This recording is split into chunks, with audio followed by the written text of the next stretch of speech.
Boycott उनकी तलीमों को, ये याद रखना। मैंने नहीं छोड़ना कोई सेक्रेटरी हो, कोई फैक्ट्री हो, कोई मिनिस्टर हो, कोई चिलिस्टर हो।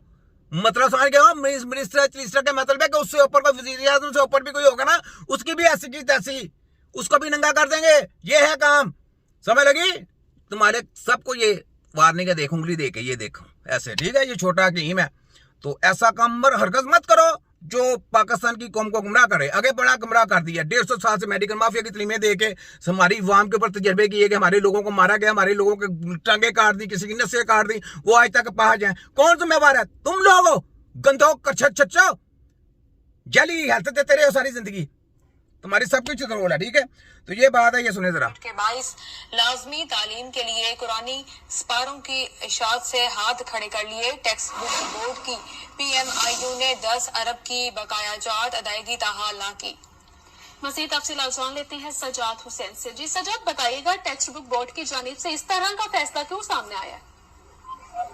जी बिल्कुल, गुज़िश्ता साल सरकारी स्कूलों में पढ़ाए जाने वाले गरीब बच्चों को मुफ्त फराहमी के लिए पहली से 5वीं जमात के लिए कुरान पाक से स्पारों की इशात जो है वो पैकेज पेपर मिल के आला क्वालिटी के जो 70 ग्राम के कागज था, इस पर इशात की गई थी, जिसे मुख्तलिफ हल्कों की जानिब से खूब सराहा गया था। इस पर बोर्ड को 1.5 अरब रुपए के अखराजात जो है वो बर्दाश्त करना पड़े थे, और इस वक्त बोर्ड ने PMIU से 10.5 अरब रुपए की रकम भी लेना है, और पब्लिशर को आगे मार्केट के अंदर 4.5 अरब रुपए अदा करना है। मगर बोर्ड की ताहाल सुनवाई नहीं हो रही और उनको पैसे जो है वो PMIU की तरफ से नहीं मिल रहे हैं। पैसे सारे मिल रहे हैं। बेसिकली क्या है कि ये शबाजू कंजर जो था ना, नमाजू कंजर, ये यहूदियों के एजेंट है। मैंने आपको बोला दजाल के मास्क पहने हुए हैं, जो ये के शबाजू ने पहने आजकल, उसने पहले, ये दजाल के लोग हैं। अगर ये नहीं पहन के आएंगे, वो कहेंगे ये हमारे साथी नहीं है, वो कहते पहन के जाओ।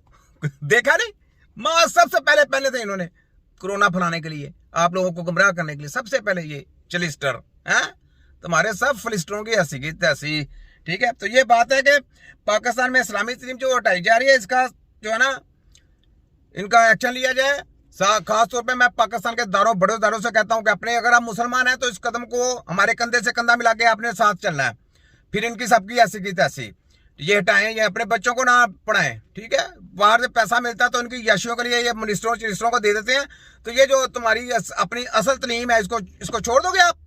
अपने बाप को छोड़ दो, अपने माँ का नाम लिखना छोड़ दो, ऊपर ना लिखना, कहोगे हम हरामदे बच्चे हैं, लिखो ना। जैसे यहूदियत कहती है कि हम हरामदे बच्चे हैं, चलो ठीक है, तुम भी लिखो हराम के बच्चे हो, हराम चीजें खाओ, चलो खाओ, कोई बात नहीं, खाओ, क्योंकि उन्होंने कहा है ना खाओ। पैसे नहीं है पाकिस्तान में हलाल चीजें खाने के लिए, हराम चीजें हलाल चीजें ना खाओ, हराम चीजें खाओ। तुम्हारे सबकी ऐसी की तैसी, इस तरह तुम्हें मैंने पढ़ना है, मैंने सीधा ऐसे ही वार्ड लगा नहीं, याद रखो, ठीक है? आगे सुने।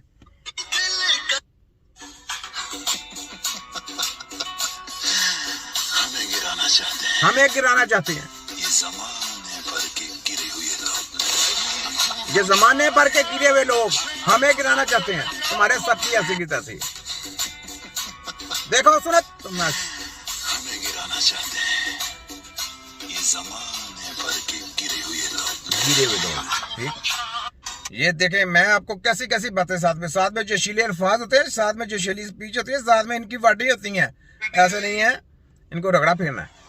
धमकियां तो आती रहती हैं, मगर धमकियां देने वाले नहीं आते। धमकियां देने वाले जो पीछे हैंडल है ना, वो नहीं आते। धमकियां देने वाले और लोग आ जाते हैं लेफ्ट राइट से, धमकियां देने वाले आ जाते हैं, लेकिन जो पीछे हैंडलर है, मैंने उनको टारगेट रखना है। उनकी ऐसी की तरह सामने आप तुम पीठ के पीछे वार करते हो, और सामने अपने बाप के बने और सामने आके मुकाबला करो। तुम्हारी सबकी ऐसी की तैसी, देखा ना जोशीली स्पीच, इस तरीके से सामने हिट पे हिट रख के वॉइस करूंगा और तुमको ऐसे ललकारूंगा।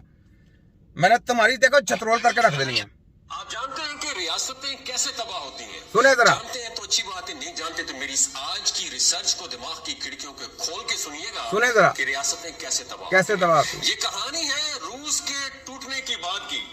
जब रूसी इंटेलिजेंस के कर्नल डीन से पूछा गया कि इतना मजबूत होने के बावजूद रूस आखिर कैसे टूट गया, तो कर्नल डीन ने जवाब में जो जुमला कहा उसको दिमाग की खिड़कियों को खोल के सुनिएगा। वो जुमला तारीख का हिस्सा बन गया।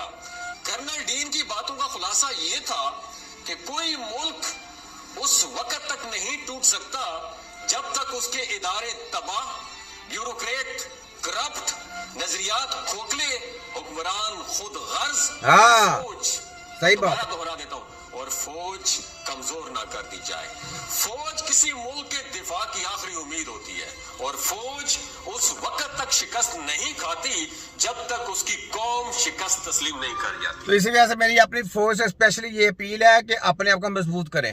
ये मैसेज देने का मकसद ये था कि अपने आप को मजबूत करें, बाकी इदारे जो है ना उनको कंट्रोल कर लेंगे, लेकिन हमारी फौज अगर अपने आप को मजबूत करेगी तो इदारे ऑटोमेटिक कम अपने राह रास्त पे ले आएंगे। और जितने करप्ट माफिया है, ये जली माफिया, जितना भी ये कल्लू शल्लू, ये जो चंगलूस मंगलूस की